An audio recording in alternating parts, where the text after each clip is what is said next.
ആർട്ടിസ്റ്റിന്റെ പുതിയ വീഡിയോയിലേക്ക് എല്ലാവർക്കും സ്വാഗതം. ഞാൻ അവിഗ്ന. ഇന്നത്തെ സെഷൻ എന്ന് പറയുന്നത് ഓൾറെഡി അപ്ലോഡ് ചെയ്തൊരു വീഡിയോൻ്റെ സെക്കൻഡ് പാർട്ടാണ്. പക്ഷേ ഇതിനകത്ത് നമ്മൾ കൂടുതലായിട്ട് ഫോക്കസ് ചെയ്യുന്നത് എങ്ങനെയാണ് മണ്ടാല ഡ്രോയിങ് ചെയ്യുക എന്നുള്ളതാണ്. അപ്പം അത് നിങ്ങളിപ്പോൾ കാണാം, ഭയങ്കര ട്രെൻഡിങ് ആയിട്ടുള്ളൊരു സാധനമാണ്. അപ്പോൾ എനിക്കും ഭയങ്കര ആഗ്രഹം അതൊന്ന് ചെയ്ത് നോക്കിയാൽ കൊള്ളാമെന്നുണ്ട്. അപ്പോൾ ഞാനത് ചെയ്തപ്പോൾ എനിക്ക് കുറച്ച് ടിപ്സും ട്രിക്സൊക്കെ കിട്ടി. അപ്പോൾ ഞാനത് നിങ്ങൾക്ക് ജസ്റ്റ് ഒന്ന് ഷെയർ ചെയ്ത് തരാം, എങ്ങനെയാണ് അത് ചെയ്യുന്നത്, എളുപ്പത്തിൽ എങ്ങനെ നമുക്ക് ചെയ്യാമെന്നുള്ളത് നമുക്ക് നോക്കാം. ഓക്കെ, അപ്പോൾ ഇതിൻ്റെ ഫസ്റ്റ് പാർട്ടായത് അതായത് റോസിൻ്റെ പെയിൻറ്റിങ് എങ്ങനെയാണ്, കുറച്ചൊരു റിയലിസ്റ്റിക് ആയിട്ടുള്ള റോസ് എങ്ങനെയാണ് നമ്മൾ ചെയ്യുക എന്നുള്ളൊരു വീഡിയോ ഓൾറെഡി അപ്ലോഡ് ചെയ്തിട്ടുണ്ട്. അപ്പോൾ നിങ്ങൾ കണ്ടിട്ടില്ലെങ്കിൽ ജസ്റ്റ് ഒന്ന് പോയി കാണുക. അതേപോലെ ഈ ഫാമിലിയിലേക്ക് പുതിയതായിട്ട് വന്നവർ ആരെങ്കിലും ഉണ്ടെങ്കിൽ please to subscribe and click the bell icon. എന്നാലേ നിങ്ങൾക്ക് നോട്ടിഫിക്കേഷൻ കിട്ടുള്ളൂ. അതേപോലെ നിങ്ങൾക്ക് എന്തെങ്കിലും ഡൗട്ട്സ് ഉണ്ടെങ്കിൽ താഴെ കമൻറ്റ് ചെയ്യുക. അപ്പോൾ നമുക്ക് ഈ വീഡിയോ നോക്കാം.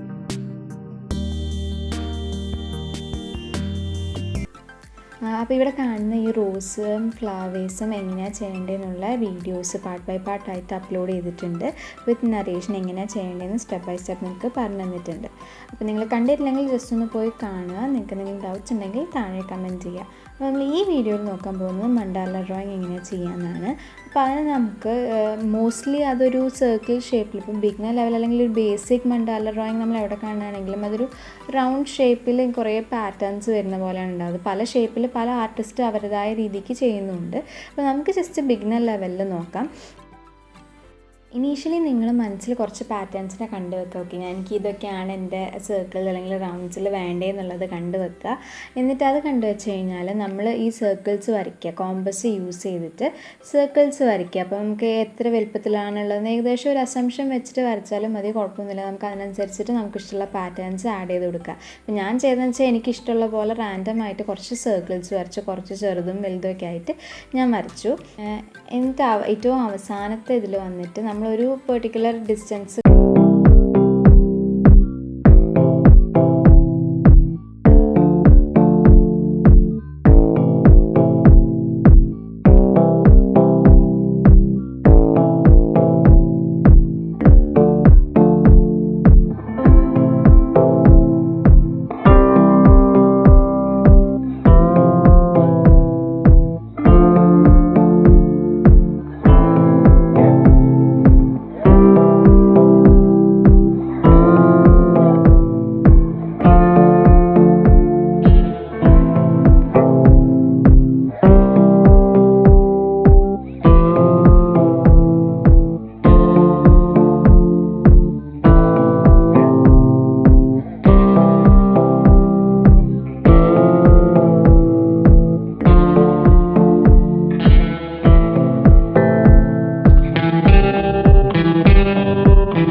നമ്മൾ ഓൾറെഡി പാറ്റേൺസ് എന്തൊക്കെയാണെന്ന് നമ്മൾ മനസ്സിൽ കാണുക, ഡിസൈഡ് ചെയ്ത് വെക്കുക, എവിടെയെങ്കിലും വരച്ച് വെച്ചിട്ടുണ്ടെങ്കിൽ ഇനി നമ്മൾ അതൊക്കെ ഇതിനകത്തേക്ക് ആഡ് ചെയ്ത് കൊടുക്കുകയാണ്. അപ്പോൾ നമ്മൾ ഫുൾ ഇങ്ങനെ ലൈൻ വരച്ചല്ലോ, നമ്മൾ ഒരു പാറ്റേൺ വേണമെങ്കിൽ 2 ലൈനിനെ കൺസിഡർ ചെയ്തിട്ട് അതിനകത്ത് ഇങ്ങനെ കുടുക്കി വരയ്ക്കുക. അപ്പം അടുത്ത പാറ്റേൺ വരയ്ക്കുമ്പോൾ അതേപോലെ തന്നെ എത്ര ലൈനാണോ നമ്മൾ എടുത്തതെന്ന് വെച്ചാൽ അത്രയും ലൈൻ എടുത്തിട്ടാണ് നമ്മൾ അപ്പുറത്തേക്കും വരയ്ക്കുന്നത്. അപ്പോൾ ഇങ്ങനെ ചെയ്യുമ്പോൾ നമുക്ക് ഓൾമോസ്റ്റ് എല്ലാം സിമിലർ പോലെ കിട്ടും.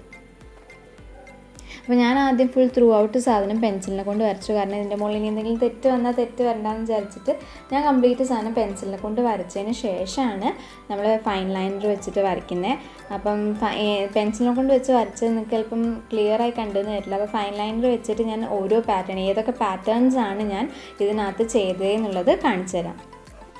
നമ്മൾ മണ്ടാല ഡ്രോയിങ്ങിന് വേണ്ടിയിട്ട് പാറ്റേൺസ് വരയ്ക്കുമ്പം ഒരു പാറ്റേൺ കഴിഞ്ഞിട്ട് അടുത്ത പാറ്റേണിൽ ചെറിയൊരു ഗ്യാപ്പ് വിടാൻ ശ്രദ്ധിക്കണം. അപ്പോൾ നിങ്ങൾക്ക് ഇവിടെ കാണാം, ഞാൻ ഒരു പാറ്റേൺ കഴിഞ്ഞിട്ട് അല്ലെങ്കിൽ ഒരു സർക്കിൾ കഴിഞ്ഞിട്ട് ഒരു ചെറിയൊരു ഗ്യാപ്പ് അല്ലെങ്കിൽ ഒരു ചെറിയ സർക്കിളും കൂടി വിട്ടതിന് ശേഷമാണ് വരയ്ക്കുന്നത്. ത്രൂ ഔട്ട് അങ്ങനെയാണ് ചെയ്യുന്നത്. അതെന്ന് വെച്ചാൽ നമ്മൾ കംപ്ലീറ്റ് സാധനം ഫില്ല് ചെയ്ത് വരുമ്പം കുറച്ച് ഈ ഗ്യാപ്പുകളില്ലാന്നുണ്ടെങ്കിൽ ഭയങ്കര കൺജസ്റ്റഡ് ആയി തോന്നും. അപ്പം ഈ നമ്മൾ മെയിനായിട്ട് ഫോക്കസ് ചെയ്യേണ്ട ഡീറ്റെയിൽസ് ഒന്നും എടുത്ത് നിൽക്കില്ല. അപ്പോൾ നമ്മൾ ഒരു വരയ്ക്കുകയാണെങ്കിൽ അതിനൊരു എക്സ്ട്രാ റായും കൂടി വരച്ച് ഒരു ഔട്ട്ലൈൻ വരച്ചിട്ട് കംപ്ലീറ്റ് ചെയ്തെടുക്കുക. പിന്നെ ചെറുതായിട്ടൊന്ന് വളഞ്ഞു പോയി എന്ന് വെച്ചാൽ അല്ലെങ്കിൽ 2 ലൈൻ വന്നിട്ട് പേടിക്കൊന്നും വേണ്ട, നമ്മളതൊക്കെ ഫില്ല് ചെയ്ത് കറക്റ്റ് ചെയ്തെടുക്കാവുന്നേ ഉള്ളൂ. അപ്പം നിങ്ങൾ അതിൻ്റെ മുകളിൽ തന്നെ ഒരുപാട് വരച്ച് കളിച്ച് അന്നേരം തന്നെ കറക്റ്റ് ചെയ്യാനുള്ള ശ്രമം നടത്തണം. ഇത് കഴിഞ്ഞിട്ട് നമ്മൾ ഈ കാണുന്നതൊക്കെ ഫില്ല് ചെയ്തെടുക്കും. നമ്മൾ ഓൾറെഡി സ്കെച്ച് ഇട്ടു, അതിന് പിന്നെ ഡീറ്റെയിലും ഫൈനലൈസ് ചെയ്തു. ഇനി ഇത് ജസ്റ്റ് ഫില്ലാക്കി എടുത്ത് അതിന് ഭംഗി വരുന്ന പോലെ ഞാൻ ജസ്റ്റ് ഫില്ലാക്കി എടുത്തുകൊണ്ട് വന്നാൽ മതി.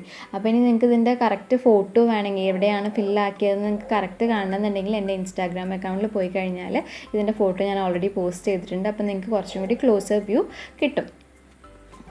അപ്പം നിങ്ങൾക്ക് വേണമെങ്കിൽ അത് റെഫറൻസ് ആക്കി എടുത്ത് വെച്ചിട്ട് വരയ്ക്കുകയും ചെയ്യാം. മെഹന്തിയൊക്കെ ചെയ്യുന്നവർക്ക് ഇത് എളുപ്പമായിരിക്കും ചെയ്യാൻ വേണ്ടിയിട്ട്. ഓൾമോസ്റ്റ് അതിൽ വരുന്ന പാറ്റേൺസൊക്കെ ഇതിലും വരുന്നുണ്ട്.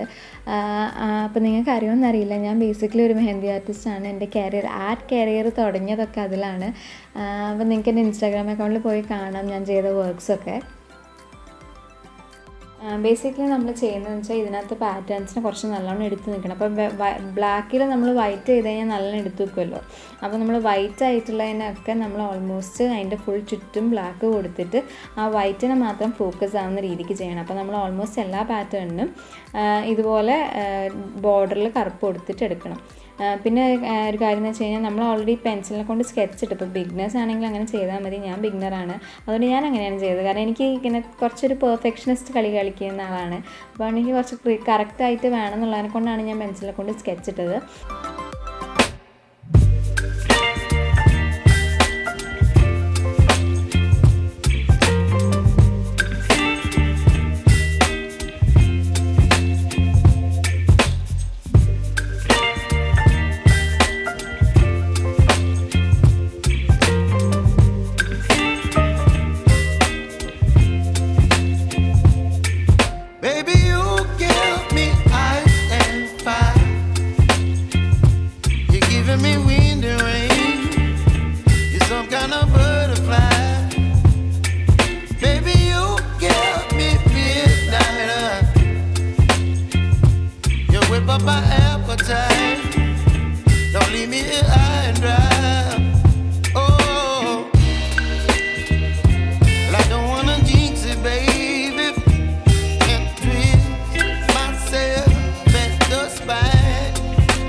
കുറച്ചൊക്കെ കറക്ഷൻസ് അങ്ങനെ തെറ്റി ഒരുപാട് തെറ്റിയൊന്നും കറക്റ്റാൻ നിൽക്കണ്ട.